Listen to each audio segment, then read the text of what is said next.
Sheriff Kijera, who used to be at the Victims Center, that is the victims of the July 22nd revolution, that was, masterminded by the former President Jammeh. So this Sheriff Kijera is going to tell us what about the Victims Center and also the work that he's doing as of now.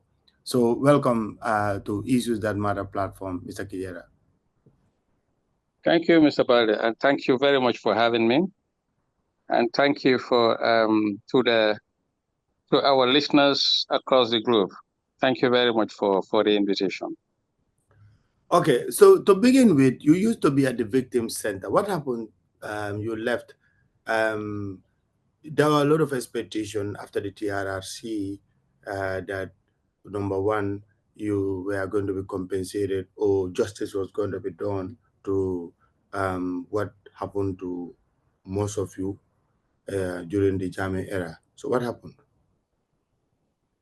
Well, the Victim Center was established immediately after the fall of the Jammeh regime. I mean, myself, I was a founding member, including members of the diaspora and some Gambian victims as well. So we were elected to the board to serve as the board. I was the board chairman. Our mandate was to serve 2 terms, and we served, the 2 term, and our mandate was finished. So we have to step down and allow others to step in. To continue the good work of the center. So basically, Victim Center was established to provide the platform where victims can articulate their concerns, and also to to participate in the TRRC process, and also to seek redress and then for the violations that were committed during the Jammeh era, and compensation as well, and also to forge ahead as a nation. To reconcile and heal as a nation. That was the rationale behind the establishment of the Victim Center. So was this mandate fulfilled? Were you compensated financially after the TRRC ended?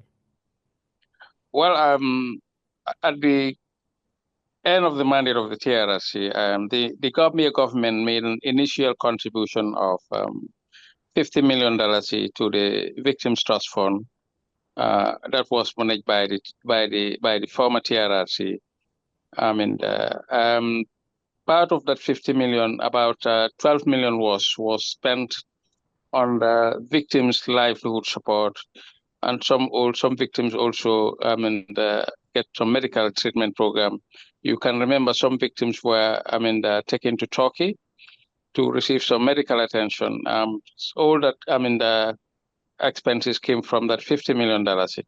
So the balance was about $38 million, which was shared among victims as reparation after the mandate of the TRRC.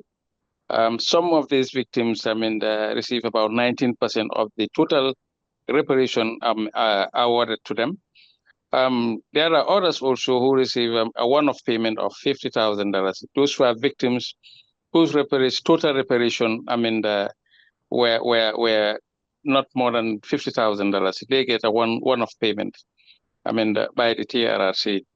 So about 671 victims were partly compensated by the TRRC. You can see that about 1,009 victims were recommended by the TRRC to be awarded reparations. But out of 1,900, 671 benefited from the 38 million that was shared among them. So the government still owes the victims about 199 million, about $200 million, which is yet to be paid to the victims. But we all know that the government established the Reparation Commission not long ago, about in April, I think. The commissioners were sworn in. The secretariat, the commission is trying to set up the secretariat. To do the day-to-day admin work, and so I mean, it is going to take a little bit of time, I know, but I know they are working a very, I mean, the snail pace. But I know that also the government also, I mean, made a contribution of $40 million to the newly established Reparation Commission, which, I mean, the 20 million will be used as operational cost, that is staff payment and other operation costs. And the other 20 million will be, I mean, paid into the victims' trust account. I think, which is peanuts compared to, I mean, the amount owed, I mean, to the victims.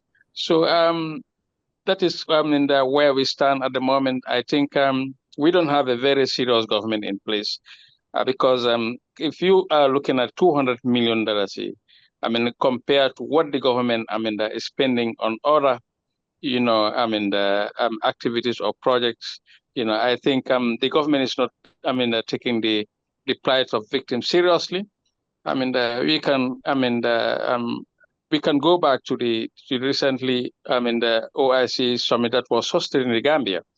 The government, I mean, purchased more than 89 vehicles at a tune of more than $1 billion. So that is, those vehicles were just, I mean, used for a period of 2 days. But I think if the government is serious enough about the issues of victims, about addressing victims' plight, they could have paid, I mean, the $200 million, I mean, in a one-off payment. So we don't really have a government that cares much about, I mean, the welfare of victims, in as far as the post-TRRC, I mean, the implementation process is concerned. So, I mean, that is the position we are all in at the moment. So, what about the information you're hearing now about the Jammeh issue? There was a lot of hype about him being prosecuted, but moments are now, it's now becoming kind of, I mean, hope is now lost about that prospect of prosecuting him. Instead, he could come back to the country. What is your take on that? Well, we understand that the government, I mean, was working on the legislation, to put in the legislation on some of these, to address some of these challenges, like some of these customary international laws that needs to be in place to try some of the crimes under international, I mean, the jurisdiction. So the government put up, I mean, put in place a special accountability, I mean, the bill, I mean, which was passed at the National Assembly, and also the Special Prosecutor's Office bill, which were also passed at the National Assembly. So that will establish the Office of the Special Prosecutor that will investigate, the international crimes that need to be, I mean, put before a competent court of law to try Yahya Jammeh and all those that bear the greatest responsibility, in the crimes committed during the Jammeh era.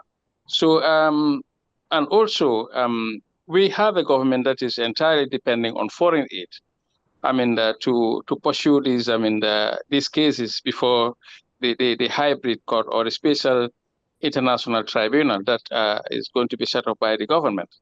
So basically, the Ghanaian government was entirely depending on the U.S. aid, most notably the U.S. aid, which recently Donald Trump administration has frozen, and that has become quite a huge challenge. I mean, for the government to put in place the mechanism to set up the special tribunal to try Jammeh and the others before the court of law. So we don't have a very serious government. We have a government that is depending, I mean, its justice system entirely on foreign aid.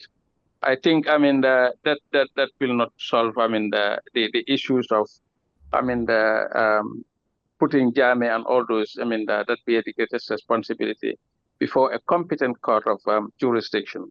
So those are the challenges that the government is facing at the moment.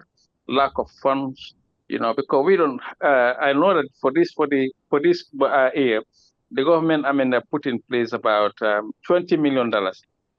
I mean, to set up the office of the special prosecutor, But I don't think that is enough. Looking at, what the Minister of Justice, is requesting to set up the special tribunal, I think that is around the figure of about $60 million dollars. That is to the tune of around the tune of about $4 billion. So I don't think that makes sense using $4 billion to prosecute a handful of criminals. While the government is still struggling to pay $200 million to their victims. I don't think that makes sense. To prosecute Jammeh and the others, a handful of others with $4 billion and made a compensation of $200 million to their victims. I think that is a mockery, that is a slap in the face of the victims. So these are the challenges. And basically, we can just say the government is playing a game of ping pong with the victims, because we know that elections is just near the corner, and the President Barrow is still counting, Hitler on Jammeh's, supporters. He doesn't want to offend Jammeh's camp. So he's still into alliance with the APRC, and he's still looking, to appease Jammeh's supporters. So I don't think the president, is looking at, anywhere in the future to prosecute Yahya Jammeh anytime sooner before the 2026 presidential elections. So I don't expect to see any kind of serious prosecution, before 2026 general elections. Okay, Serif Kijera, looking at the argument from the pro-Jammeh supporters, most of them are coming up with the argument that Jammeh physically did not slap or hit anybody for that matter. So all what was said at the commission or the TRRC was Jammeh ordered, or junglers were doing this or they were doing that. So what is your reaction to that? That Jammeh physically himself, nobody ever testified that he's ever slapped somebody. Well, I think some of these the supporters or Jammeh shenanigans, lack the knowledge about how international crimes are prosecuted. Looking at the issue of the atrocities that were committed during the Jammeh era, you are looking at about more than 240 people that were extrajudicially executed, under the orders of Yahya Jammeh, has been testified by the junglers before the Truth Commission. Most of the junglers testified that they were working, under the instructions of Yahya Jammeh. He was directly commanding the junglers. Most of these junglers testified before the Truth Commission. And Jammeh doesn't have to, lift a stick or, trigger a bullet to kill anyone. Jammeh, he will just have to give the command. So this is an issue of command responsibility. Jammeh was the commander-in-chief of the Gambia Armed Forces. He was the president of the Republic of the Gambia. He is, tasked with the responsibility, to manage the affairs of the country, to provide the security for each and every Gambian. So all these atrocities were committed under the watch of Yahya Jammeh. So he could have done something to address those issues, but Jammeh has been in power for 22 years. And in all the 22 years, all these atrocities were committed. We have never had Jammeh, making any kind of, instituting any kind of a mechanism to investigate all these killings during his tenure in office. So these are basically, the command responsibility as the head of state and commander-in-chief of the Gambia Armed Forces. So these are adverse mention, the alleged atrocities, by the TRRC. So Jammeh will, will have to face justice. Will have to face his victims, to prove, his innocence. So these are allegations. He has not been yet put before any competent court of jurisdiction. So he has every right to, the legal representation, to be fairly, tried before a competent court of jurisdiction with all due process, required. So basically, the argument is all about a command responsibility as the head of state and commander in chief of the Gambia Armed Forces. So, but what do you have to say about the amplified messages, audio messages that he has been releasing to a large following, and people follow this thing religiously? And I hope that he could come and nothing will happen, or he could even bounce back at State House. Well, I think the Jammeh does not have to make any audio to make a pronouncement that he is coming anytime sooner or later. He is free as a citizen of this nation to come back to the Gambia as a citizen of this nation. He is free anytime to board a flight and come back to the Gambia. No one can deny him that right. So I think basically he is making all that audios out of frustration, out of desperation. He's lonely, he is continuously being isolated. We can see most of his team that he went out with to Equatorial Guinea. Most of them abandoned him. Most of them came back home. So Jammeh is continually living in denial of the current status quo that he found himself in. So nobody actually denied him the right to come back. He has every right to come back, but make no mistake that any day he steps foot in this country, he will be tried before any competent court of jurisdiction, to prove beyond reasonable doubt, his innocence. He has a right to come back, but he has to be put before, a court of law, at least to face his victims, and to prove to the nation that he is innocent. So every person has a right, to a fair trial and to a fair and a legal representation. So no one can deny him that. So it has no relevance for him to continue making audios, that those are pointless. If he wants to come back and he feels like he wants to come back, let him come back. He's very much welcome as a citizen of this country. So earlier you made mention about the fact that Barrow doesn't actually want to offend the pro-Jammeh camp. And Jammeh supporters, some of them are also emboldened by the fact that what is happening in the country. Some of them complain that if Jammeh were there, things wouldn't have happened, such as the continuous or the concerns about security-related issues, the fact that the Gambia Armed Forces, the security of the nation still is in the hands of, to some extent, in the hands of ECOWAS. So these are some of the issues that is making some of the pro-Jammeh supporters nostalgic about the former president. Well, the incompetence of Adam Barrow is further emboldening the Jammeh supporters, because Barrow has no sense of direction. We lack leadership in government. You can look at from all angles. You see, the security sector reform program hasn't been quite methodical as it's supposed to be. We could have been in another phase of the security sector, program. But the government is not doing much, to engender a holistic, reform, the program, that will restore the power back into the officials of the Gambia Armed Forces. Barrow security is directly in the hands of the economic forces. Basically, the Gambia Armed Forces have been redundant.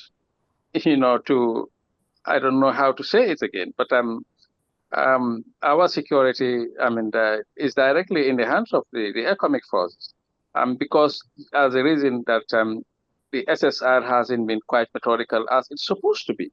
So Barrow, you can look at the economy as well. the inflation is in the double digits. The government hasn't been on top of issues. I think by now the government should have embarked on austerity measures like a cost-cutting exercise, to restore confidence and engender more confidence in the growth mechanism rate of our economy. But the government failed to address those issues. They continue to spend lavishly on luxuries, travel expenses, and many other, on irrelevant, the projects that the government is embarking upon. So I think our government lacks direction. We lack leadership. President Barrow is definitely not in charge. Corruption is endemic, after the fall of Jammeh, so there is no improvement actually. You can see now and then all this road construction and all that.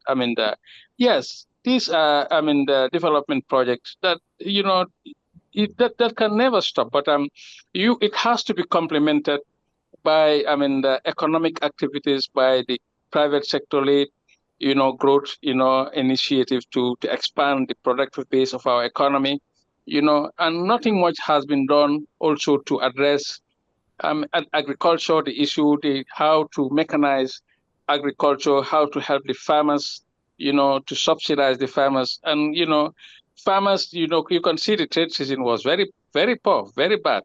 Farmers are still being owed millions of dollars, which the government, is not saying nothing about. So basically, Barrow's administration has failed. He has given more relevance, to Jammeh's supporters, calling for Jammeh's return in the country. So it's because of we have a very poor leadership, very poor administration, lack of direction. That is why, the people are still, calling for the return of Jammeh. But Jammeh is worse than Adama Barrow, by all indication. The Jammeh comparing Jammeh with Barrow is like comparing, daylight and, nighttime. So it's completely different, But I think we need a new leadership. That is focused on and development oriented. To move this country to another level. So it is quite disappointing. So, Serif Kijera, what personally happened to you during the Jammeh era, the 22-year reign? What type of victim are you? Well, one way or the other, most of us have been affected by the Jammeh, the atrocities. First of all, my family, my extended family, my mom's, the brothers and sisters were arrested during the Jammeh time.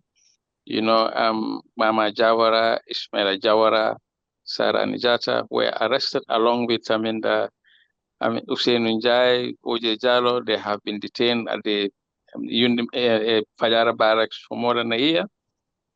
Some of them have serious medical issues as well. Myself, I was arrested, when I planned to contest, the 2002 local government elections at the KMC. I was briefly arrested. I was detained until after the nomination, then I was released, and many other issues, that happens to my family. My dad was, put before the Commission of Inquiry immediately after the 1994, the coup d'etat. My dad never worked for the government. He was a private businessman.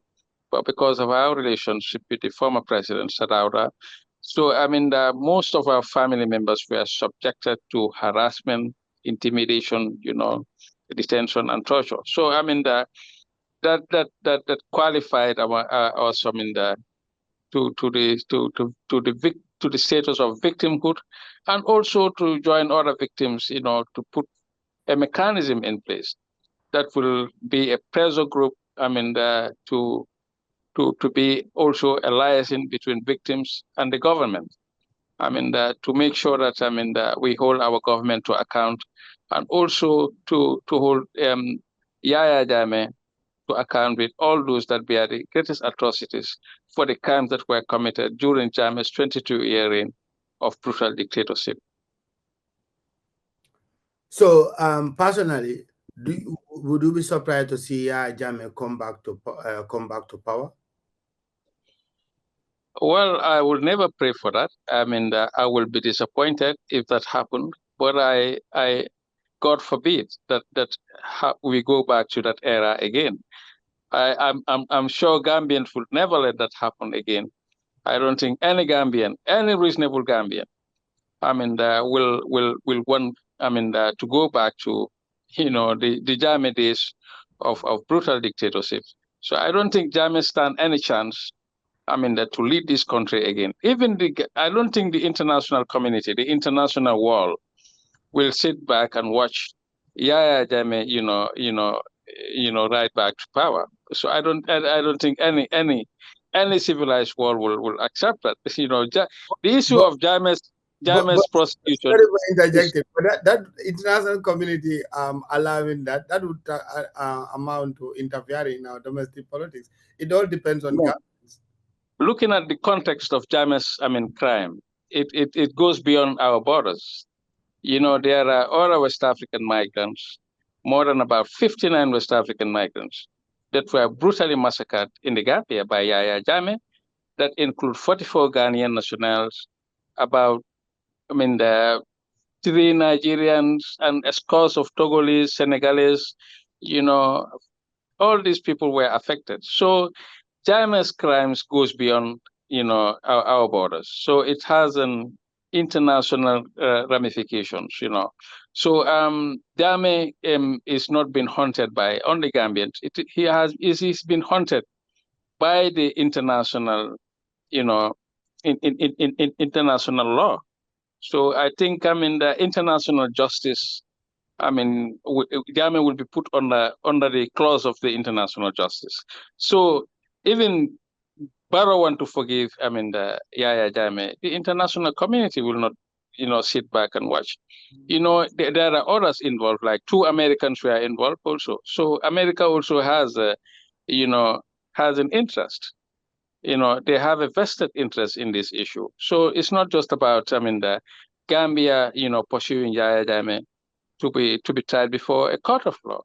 The international law is pursuing Jammeh to be tried before, international jurisdiction. So that is why that is the reason why the Gambia has to go in for, I mean, the legislation, to make laws that will be consistent, I mean, with customary international laws, so that there will be an international crimes jurisdiction within our court system to try Jammeh under international crimes, I mean, before a competent court of jurisdiction. So that is the reason why, I mean, the hybrid court or the special international tribunal has been put in place under customary international law. That will be, that will be the jurisdiction that Yahya Jammeh will be tried on for all these atrocities that were committed during the Jammeh era. So it is not about, I mean, putting Jammeh before our domestic courts, but putting Jammeh before an international crimes jurisdiction to try him, for all the international crimes that were committed during the Jammeh era, I mean, the atrocities. We've seen the emergence of Gala. All these things were unthinkable. We've seen also what happened after the Jammeh Commission. I mean, there are so many issues that tilt to a kind of surge of support for Jammeh era atrocities, but also on the other way around, it also tend to give a softness to people who see the likelihood of him coming back to Gambia. Maybe not back to power, but to come back, in the country as a citizen and then uh, let peace reign in the area of reconciliation. Are you thinking along such prospects? Well, as for Jammeh, I think all these efforts that have been put in place is to set a precedent that never again, that such atrocities will never happen in our country again. That is the reason why, I mean, all these efforts are being put in place to put up a special tribunal to try Yahya Jammeh. I mean, that the government cannot try all these cases before a court of law. Well, of course, some of these, I mean, the cases, I mean, will have to go through a reconciliation process. That, I mean, the perpetrators will meet their victims and then ask forgiveness and then reconcile as a nation. And then we can move forward and heal as a nation. But some of these crimes that were committed during the Jammeh's watch, I mean, it's so atrocious that, I mean, some of these things, I mean, demand, I mean, demand, I mean, the special attention to be put before a competent court of law, so that, I mean, we can set a precedence that never again, no head of state will preside over a state, I mean, to extrajudicially execute its citizens, without no due process. So, I mean, this is going to be good.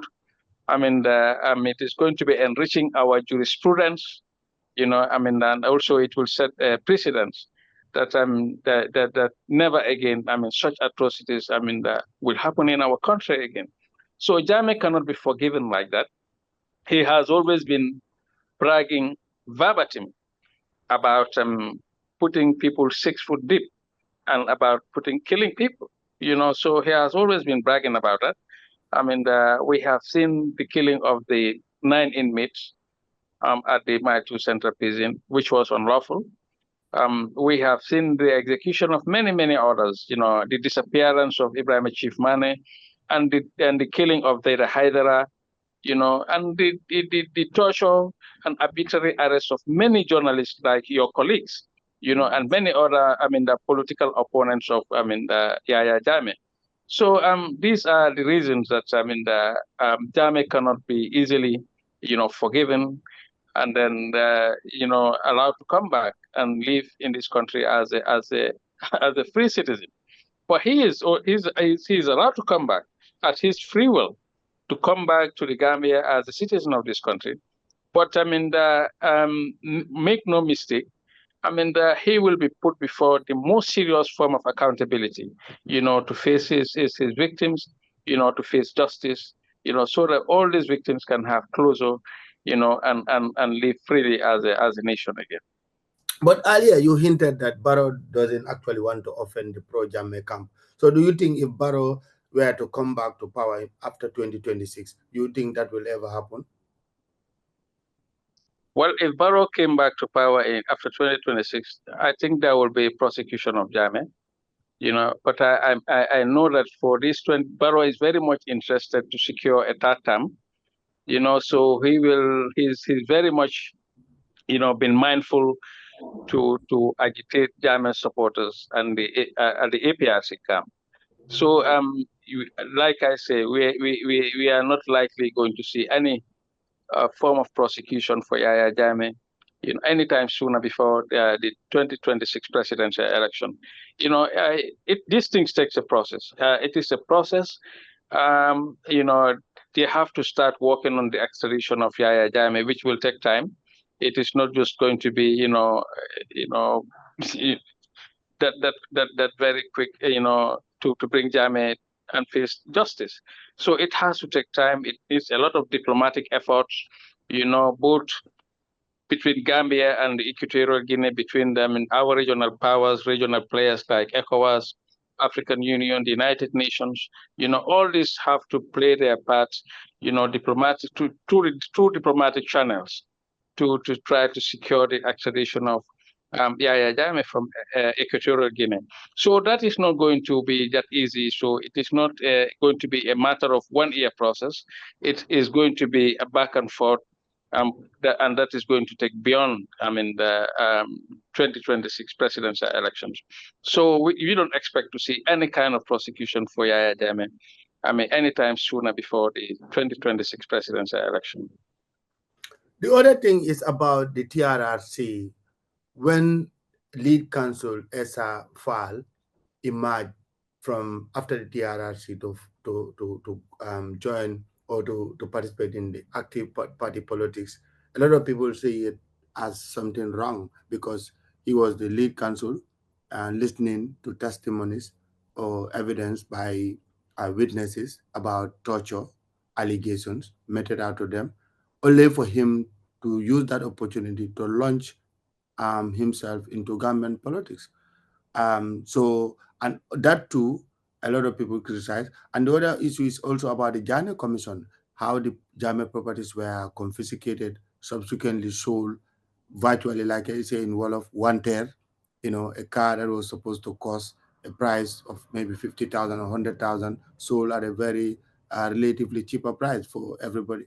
And now there is a commission. So there has been a kind of jigsaw puzzle, a lot of things. So the story about Jammeh's prosecution or about Jammeh's evil, now some people are tilting the other way around.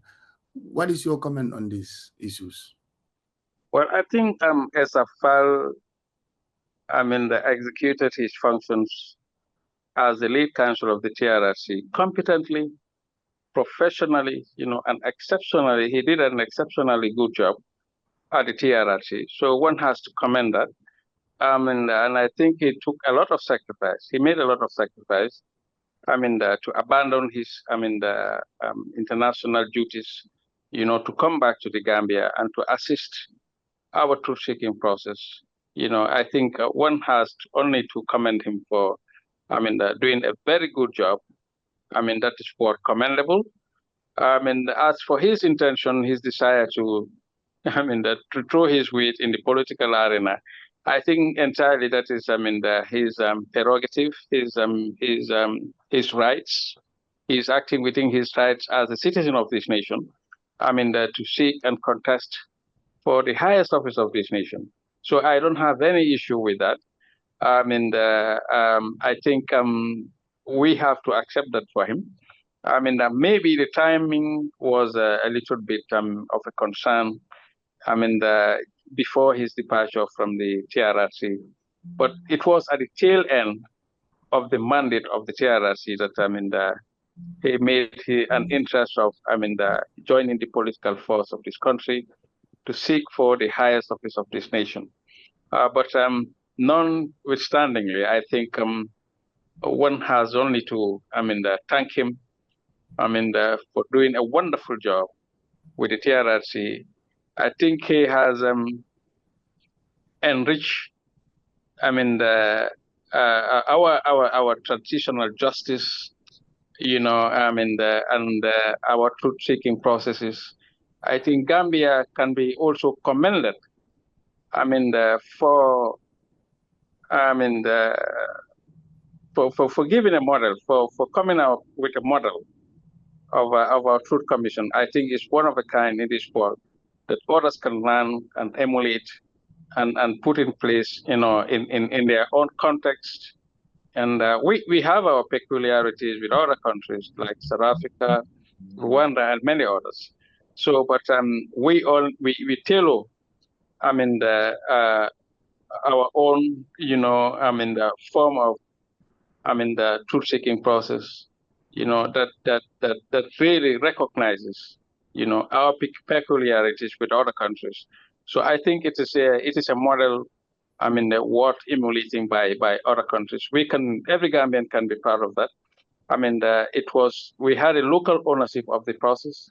Every Gambian owned the process. Everybody shows interest in the process, and it was conducted in an atmosphere, of free from intimidation, and everybody exercised their rights to participate in the process.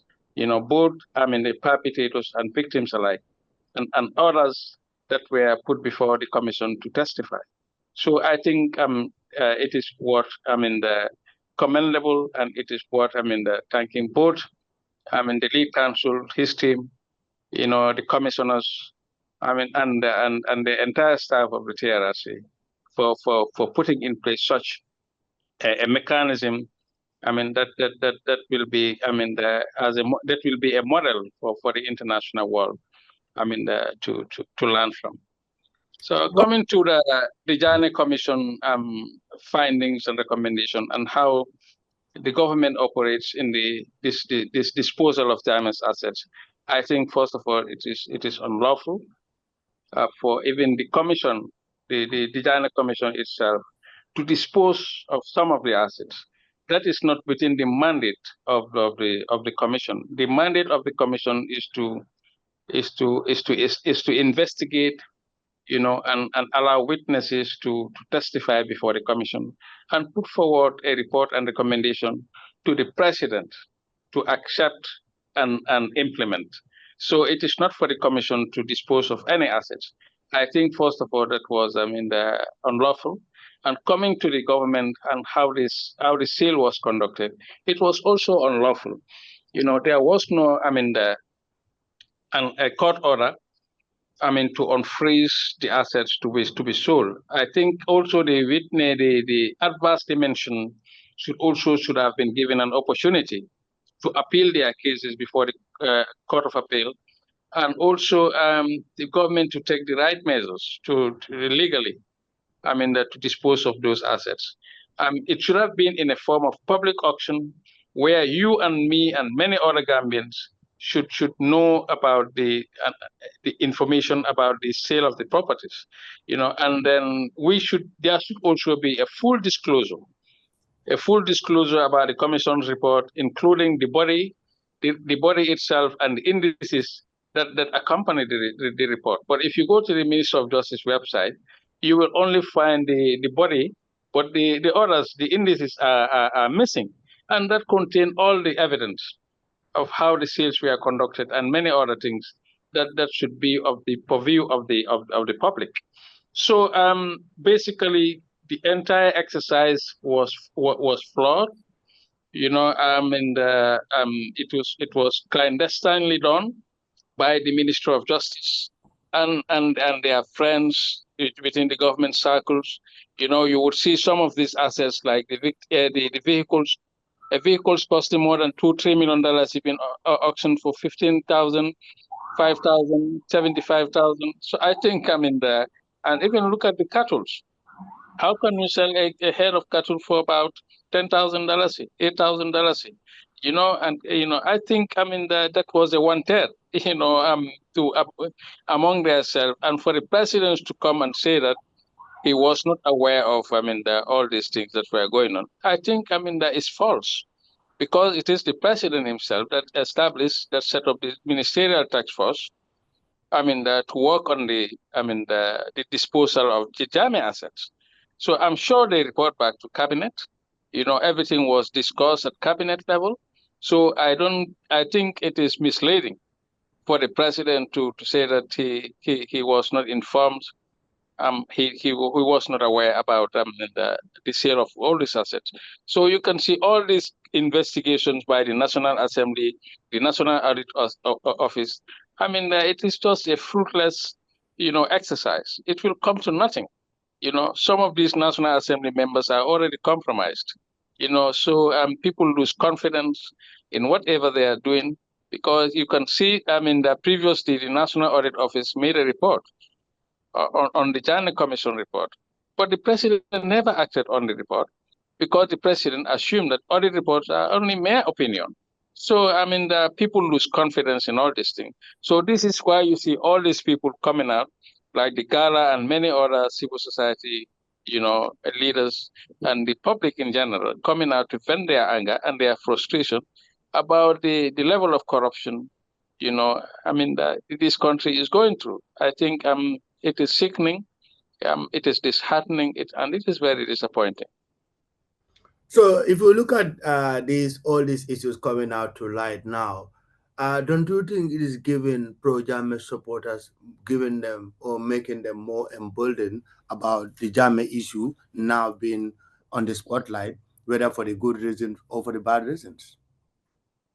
I think what is important here is that all these Jammeh supporters should know that and accept that the issue about Yahya Jammeh is already dusted and done with. We are already, moving forward.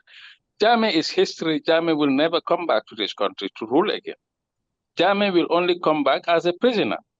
He will be arrested and detained and put before, a court of law. So I think they should put that behind their mind, that the Jammeh is of any significant, the issue of Jammeh is of any significant relevance, to qualify, with the failure of Jammeh, the Adama Barrow's, the administration. I know Barrow is a big disappointment to the Gambia. When people came together in 2016 to dislodge Yahya Jammeh, people were confident that they are going to put in place a system that will change for the good of our nation. We will have a system change. We will have an attitudinal change. We will have a change of mindset in the way governance is done. That is the reason the government put in place a transitional justice project. That is to reform our governance architecture, to reform the security sector, to reform our civil service, to put in place mechanism that will hold our leaders accountable, to put, our previous leaders, under an accountability mechanism, that will be tested, and that will be, make recommendations that never again we will not have such leadership, such bad governance in our country again. So, but Adama Barrow failed our people, failed the electorate, and Gambians should learn from our mistake by going to the polls and elect anybody that is put before, before us on the ballot box, just to get rid of a bad system. I think we should review. We should, look at the candidates that we are going to put in public office. We should fully examine them. Not any Tom, Dick, and Harry. Because we want a system change. We want a change of leadership. We need to focus on how to rebuild our nation and how to rescue our nation from the circle, of poverty, from the circle of bad leadership. This is the issue that every Gambian is confronted with. So, because of the bad leadership of Adama Barrow, that does not qualify Yahya Jammeh to return back, as a leader in this country. I think, the Jammeh shenanigans, should put that, in their mind that, Jammeh will never come back again to rule this country again. I don't think, the majority of Gambians would love to see that. Finally, Mr. Kijera, as we wrap up this interview, as we head towards 2026 presidential election, there is so much political toxicity within the country about tribalism, about political statements, inflammatory political statements that can fuel political violence, both from the ruling party and also the opposition elements. What is your take on this? I think we all need to go back to the drawing board. We should reevaluate our political, the leaders, our political parties, their manifestos, the choices that we have at hand. Do we really have a serious political party in this country? We need to look at that and make a reassessment of that. We need to look into our own attitude and our mindset, because we choose our leaders from within ourselves. So we need to look at the mindset of Gambians. We need to look at our own attitude.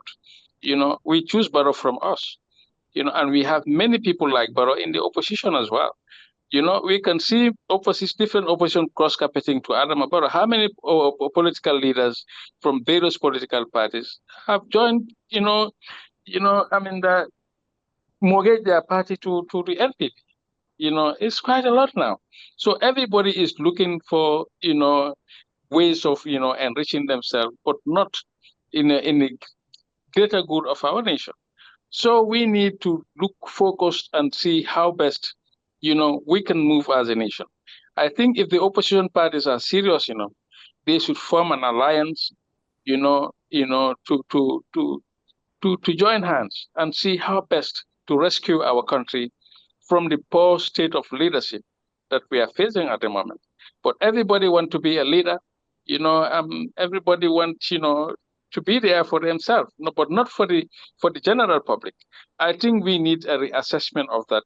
Our political parties, our political leaders, ourselves as individuals, to change of mindset, to focus on our attitude, how to, change from the status quo that we are in, and refocus our orientation on national building and patriotism for the development of our country. So this should be the focus at the moment. So we are calling on all the opposition parties to close rank from among themselves, yeah, and to focus on defeating the system that we have in place.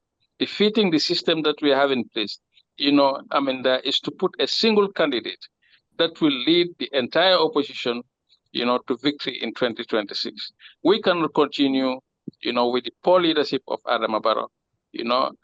Imagine Barrow came to power and then, take all the APRC, surround himself with all the Jammeh, the Jammeh camps. That is what we are seeing in this country.